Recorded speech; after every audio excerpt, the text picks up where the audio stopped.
ဒီလို iPhone တစ်လုံးကိုတရုတ်ပြည်မှာထုတ်မယ်ဆိုရင်တော့$10လောက်ပဲကြာမယ်။ဒါကကျွန်တော်ပြောတာတော့မဟုတ်ဘူး။ TikTok ပေါ်က marketing guru ကြီးတယောက်ကပြောတာ Anybody want to take a guess? It's the iPhone 14. Yeah. $100? Okay, I'll take one more guess. Anybody else want to guess? Okay, the lady? Less than 100. Less than 100, as in 99? Okay, one guy here in the back. How much? 300. So I got a 99 guess, I got a 100 guess, I got a 300 guess. You ready for the answer?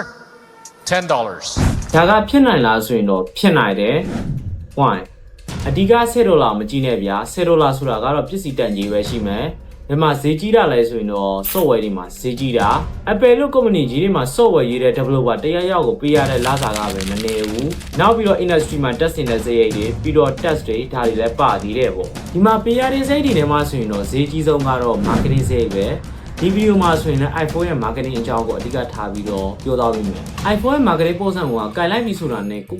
confidence ရှိအောင်ပြီးတော့လည်း iPhone ကတခြား brand တွေထက်တာတယ်ဆိုပြီးတော့ marketing ဆင်ထားသေးတယ်။ဘာလို့လဲဆိုရင်တော့ကမ္ဘာကျော် celebrity တွေရဲ့ဖုန်းတွေကိုကြည့်လိုက်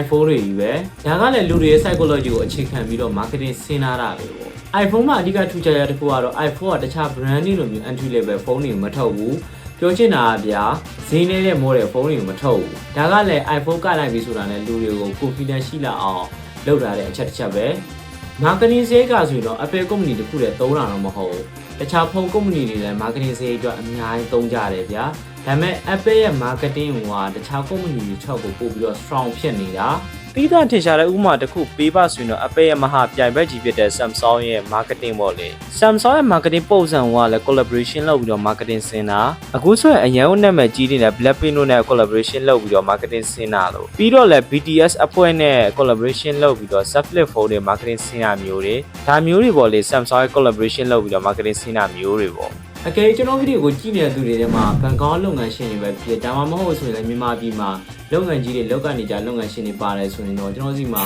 marketing survey အပ်လို့ရပါတယ်